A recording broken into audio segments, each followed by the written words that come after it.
Welcome to episode 10. In the summer of 1787, 55 delegates gathered in a hot, humid room in Philadelphia. The windows were nailed shut to keep their conversations secret. They weren't there to celebrate. They were there because the country was falling apart under the old rules, the Articles of Confederation. To the young people watching, if you feel like America is divided today, you are in good historical company. In 1787, people weren't even sure if the United States should be a singular noun or a plural one. They were terrified of creating a new king, but scared of having no leader at all.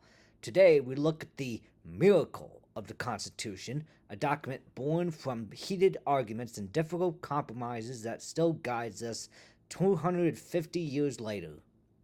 Great fear, power in the people. The delegates had a massive problem. How do you give a government enough power to be useful, but not so much power that it becomes a bully?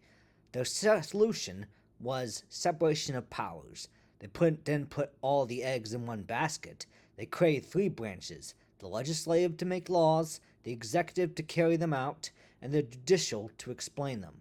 This was a hopeful invention. It was built on the idea that no one person is perfect, so we should have a system where everyone checks everyone else. For the young people today, this system is your protection. It ensures that our government is a conversation, not a command. It reminds us that even when we disagree, the system is designed to make us work it out. The Great Compromise, small versus large states. The biggest fight in the room was about representation. Large states like Virginia wanted voting power based on population. Small states like New Jersey wanted every state to have an equal vote, and almost broke the convention. The solution was the Great Compromise. We would have a House of Representatives based on population, and a Senate where every state gets 2 votes.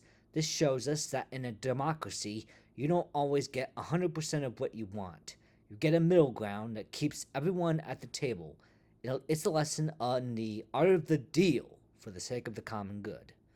The moral failure, the 3/5 compromise. To be truthful, you must look at the flaw in the room. The southern states wanted to count enslaved people as part of their population to get more power in Congress, even though they refused to give those people any rights. The result was the 3/5 compromise. It is a painful part of our history because it encoded the inequality of slavery into the framework of the government. This was a worse time where politics took precedence over human rights. But we look at this to see how far we've come. We didn't throw away the Constitution, we amended it. We used the very tools the founders gave us to eventually erase that compromise and move closer to justice. The Bill of Rights, the fear of the people.